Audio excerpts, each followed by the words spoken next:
Hello friends, मेरा नाम है कल्पना प्रजापति और इस सीरीज ऑफ वीडियो में आपको टीएन कॉलेज ऑफ कंपटीशन के सारे नोट्स मिलेंगे एजुकेशन के। तो ये आज हमारा फर्स्ट वीडियो है। तो सबसे पहले ये है कि टीचिंग होती क्या है। टीचिंग एक बायपोलर प्रोसेस होता है, ये एडम स्मिथ ने कहा था। बायपोलर का मतलब है कि टीचिंग करने के लिए सिर्फ दो ही लोग जरूरी हैं। वो बोलते थे एक तो टीचर जरूरी है और एक स्टूडेंट जरूरी है। अब दूसरा है जॉन डीवी। जॉन डीवी जो थे अमेरिका के थे, उन्होंने बोला कि टीचिंग है वो एक ट्राइपोलर प्रोसेस है। उन्होंने इसके अंदर करिकुलम को भी इंक्लूड कर दिया था। उन्होंने बोला कि स्टूडेंट और टीचर के साथ साथ एक करिकुलम होता है जिसके ऊपर ही ये पूरा डिस्कशन होता है और सारी एक्टिविटीज की जाती हैं। ठीक है, तो अब जो पोल्स और वेरिएबल्स ऑफ एजुकेशन प्रोसेस क्या होते हैं, कि अब सबसे पहले आपको ये पता होना चाहिए कि वेरिएबल क्या होता है। वेरिएबल का मतलब है वो फैक्टर जो चेंज होते हैं due to change in other factors. अगर दूसरे फैक्टर्स चेंज हो रहे हैं तो वो भी चेंज हो जाएंगे। जैसा कि जो स्टूडेंट है वो डिपेंडेंट वेरिएबल है। स्टूडेंट किस पे डिपेंड करता है, जैसे कि अगर हम एक स्टूडेंट है तो हम किस पे डिपेंड कर रहे हैं, हम टीचर पे डिपेंड कर रहे हैं या स्टडी मटेरियल पे डिपेंड कर रहे हैं और करिकुलम पे डिपेंड कर रहे हैं। तो स्टूडेंट एक डिपेंडेंट वेरिएबल होता है। ये एग्जाम में पूछ लिया जाता है स्टूडेंट कैसा वेरिएबल है, इंडिपेंडेंट या डिपेंडेंट। तो हम कहेंगे कि डिपेंडेंट होता है, जो टीचर और करिकुलम पे डिपेंड करता है। अब दूसरा आ जाता है टीचर। टीचर जो होता है वो इंडिपेंडेंट वेरिएबल होता है, क्योंकि टीचर अपनी मर्जी से चीजों को मोल्ड कर सकता है। अपने अकॉर्डिंग वो टाइम टेबल सेट कर सकता है, अपने अकॉर्डिंग वो हर चीजों में कि क्या एक्टिविटी करानी है, क्या क्या चेंजेस लेके आना है, वो सब टीचर कर सकता है। और जो करिकुलम होता है, करिकुलम क्या करता है, इंटरवेनिंग बिटवीन टीचर और स्टूडेंट जो है उन दोनों के बीच में जो रिलेशनशिप जो स्टैब्लिश करता है वो करिकुलम करता है। क्योंकि करिकुलम की वजह से ही हम किसी चीज, कोई एक्टिविटी होती है, कोई डिस्कशन होता है टीचर और स्टूडेंट में, तो वो सारी चीजें करिकुलम में आती है। हम करिकुलम को अभी फर्दर वीडियोज में डिटेल में जानेंगे क्या होता है। अब है इसके अंदर 3 स्टेजेस या फेजेस ऑफ टीचिंग क्या होते हैं। कौन कौन सी 3 स्टेजेस होती हैं। तो जो टीचिंग होती है उसकी स्टेज होती है, सबसे पहले होता है pre active stage. Pre active stage का मतलब होता है कि इस स्टेज के अंदर जो टीचर है वो पूरी प्रिपरेशन करता है और अपने लेसन प्लान को बनाता है, लेसन प्लान का फ्रेम करता है।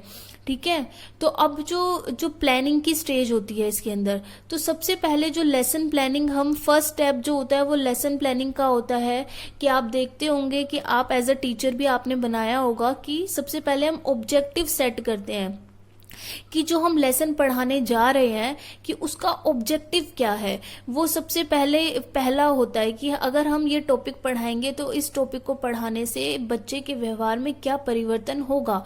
तो वो ऑब्जेक्टिव जो होते हैं, लेकिन हमारे वो 2 टाइप के होते हैं। एक होते हैं हमारे जर्नल ऑब्जेक्टिव और एक होते हैं हमारे स्पेसिफिक ऑब्जेक्टिव। तो जर्नल ऑब्जेक्टिव जो होते हैं हमारे, वो उस सब्जेक्ट से रिलेटेड होते हैं और जो काफी सालों तक जब हम उस सब्जेक्ट को स्टडी करते हैं तभी वो ऑब्जेक्टिव हम अचीव कर पाते हैं।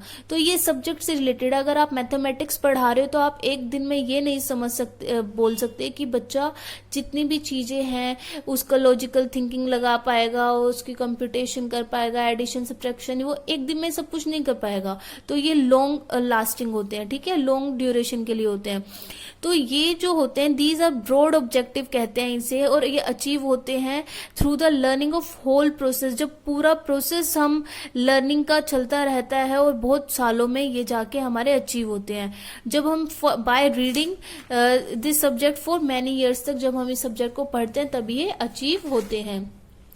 अब नेक्स्ट आ जाता है, अब जैसे कि साइंस है, साइंस का कैसे होगा, जैसे जनरल ऑब्जेक्टिव आ गया कि रीजनिंग स्किल डेवलप करना है कि बच्चे रीजनिंग कर सके, उनमें साइंटिफिक एटीट्यूड आएगा, एप्टीट्यूड आएगा।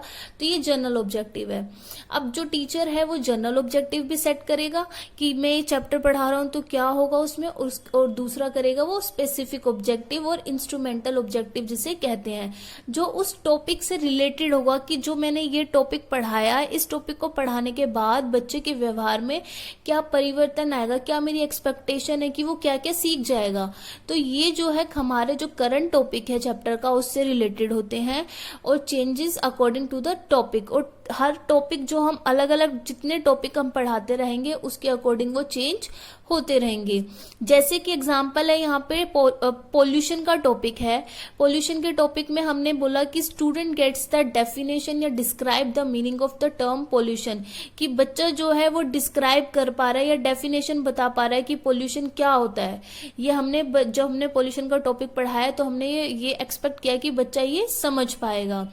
अब है कि एक्सप्लेन कर पाएगा कि अलग अलग टाइप के पोल्यूशन क्या होते हैं, नॉइज पोल्यूशन क्या है, वाटर पोल्यूशन क्या है, ये सारे वो पढ़ कर पाएगा। और interpret the causes of pollution की क्या क्या कॉजेज हैं, ये सब हमने एक्सपेक्टेशन किया पोल्यूशन पढ़ाने के बाद।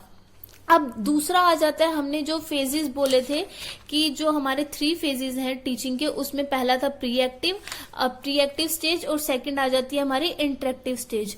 जो इंटरेक्टिव स्टेज है ये जो है इसके अंदर जितना भी, ये सबसे इंपॉर्टेंट स्टेज होती है, जितना भी जो हमारी एक्सचेंज होती है, जो हमारी थॉट्स हैं उनका एक्सचेंज होना जो वो इसी में होता है। 2 वे गिव एंड टेक का कम्युनिकेशन होता है।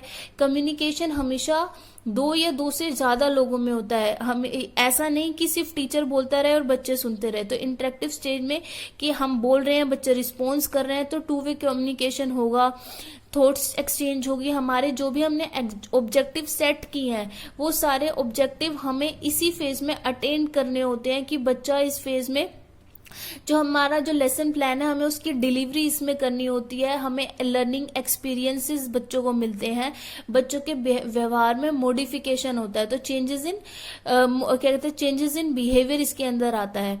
ठीक है, तो आप ये सोच सकते हो ये सबसे इंपॉर्टेंट इंटरेक्टिव स्टेज होती है जिसके अंदर बच्चे का फिजिकली रोल आता है। जो अभी आप देख रहे, जो हमने प्री एक्टिव स्टेज थी उसके अंदर बच्चे का फिजिकल रोल नहीं था, वो टीचर को बच्चे को ध्यान में रखते हुए सब कुछ सेट करना था। लेकिन इंटरेक्टिव में यहाँ बच्चा भी आ जाएगा।